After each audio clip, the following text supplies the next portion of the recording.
Well, let's bring in Michael Tshibangu from Leicester in the UK. He's the president of the Association for Development and Democracy in the Congo. Great to have you on the program, Michael. With Bemba's return to the DRC, could it stir tensions once again? What's your take on his return to politics there?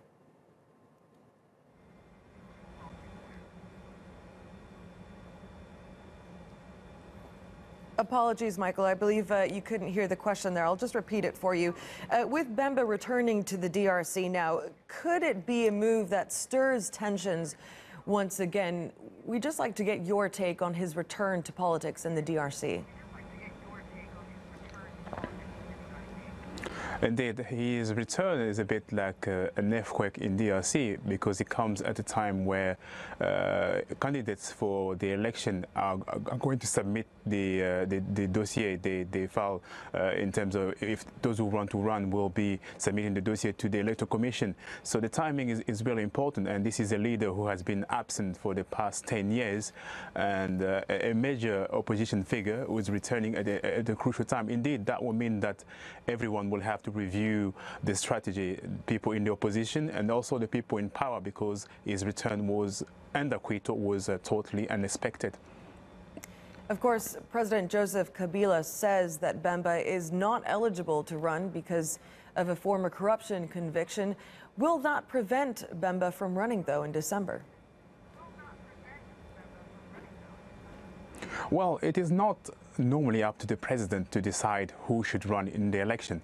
We have an electoral commission, we have laws in place, we also have a court, a candidate who it is up to them to decide whether Bemba made the decision. So the fact that we are seeing politicians saying that Bemba is not eligible, this suggests that it shows that the people in power are trying to block his candidacy, and justly. It is not up to them to decide. If they do that, then we're likely to see more tension in DRC, particularly at this time. It is not up to them to say who should be candidate.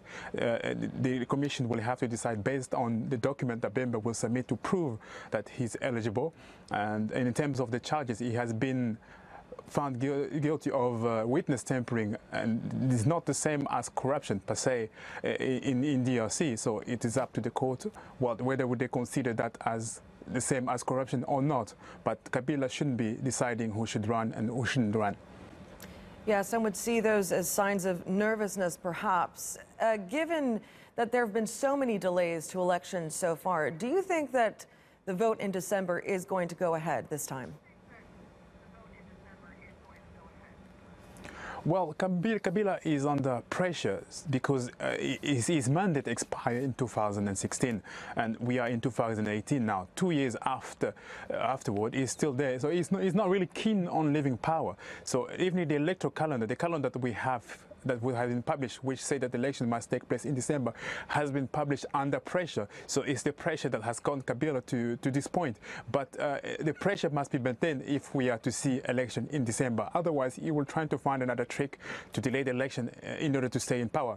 The main problem that we have in DRC is that the president does not want to go, and he's been delaying election in order to stay in power. But this has to stop. Congolese people should be given the opportunity to vote and choose another leader. Kabila cannot run again. He's barred by the constitution from doing so. All right, thanks for your analysis. Michael Tshibangu from the Association for Development and Democracy in Congo.